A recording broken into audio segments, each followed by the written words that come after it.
Père et du Fils et du Saint-Esprit.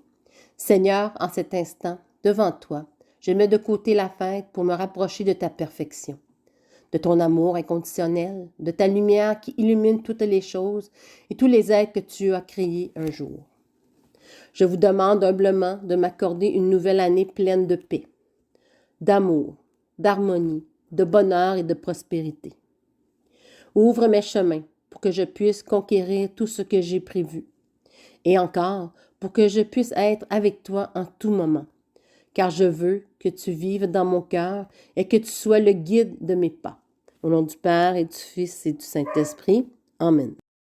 C'est moi, c'est nous, c'est qui l'on est. Samuel Genêt.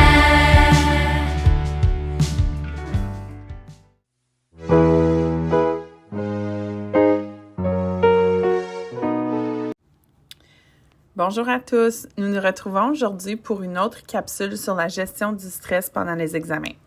La capsule d'aujourd'hui portera sur l'importance des habitudes de vie.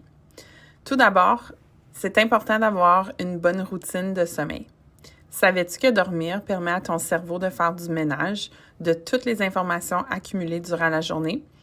Au cours de la journée, toutes les informations qui arrivent au cerveau sont enregistrées sous forme de milliers de messages aux synapses.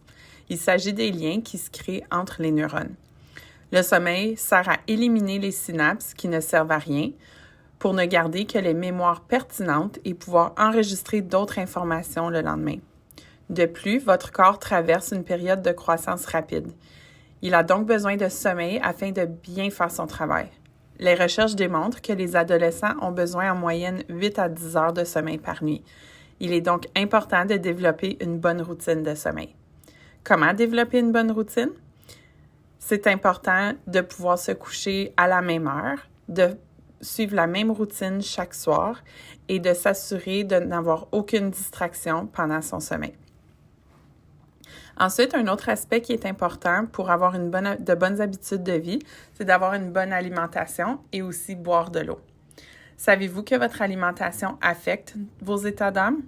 En effet, il existe des liens psychologiques, biochimiques et physiques entre ce que nous mangeons et la santé de notre cerveau, et les données scientifiques prouvent que la qualité de notre régime alimentaire influence notre humeur et notre réussite. La structure et les fonctions cervicales requièrent beaucoup d'énergie et de nutriments.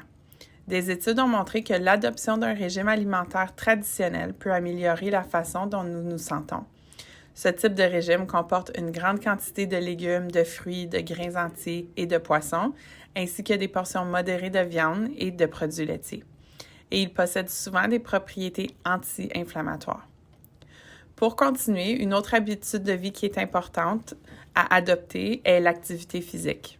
La pratique régulière d'activité physique permet d'avoir, en plus d'une réelle mise en forme, un cœur plus fort, une santé physique améliorée, moins de problèmes de concentration, un gain d'énergie, une meilleure humeur et avoir davantage de confiance en soi.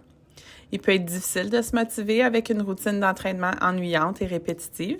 Alors souviens-toi, l'activité physique n'a pas à être pénible ou monotone pour en retirer des bienfaits.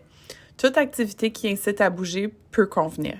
Il n'est pas nécessaire de s'inscrire à un gym, de pratiquer des sports compétitifs ou de suivre un horaire d'entraînement exigeant pour être en bonne mise en forme physique. Il est possible d'incorporer les exercices dans la routine de tous les jours.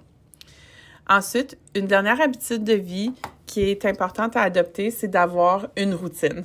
Il est important d'avoir une routine équilibrée afin d'atteindre un bon équilibre de vie. Ceci inclut s'assurer d'avoir assez d'heures de sommeil à chaque nuit, prendre le temps de bien manger et prévoir du temps pour faire de l'exercice plusieurs fois par semaine. Afin d'éviter de se sentir surchargé, il est important aussi de planifier des pauses pour faire des activités plaisantes qui te permettront de te ressourcer.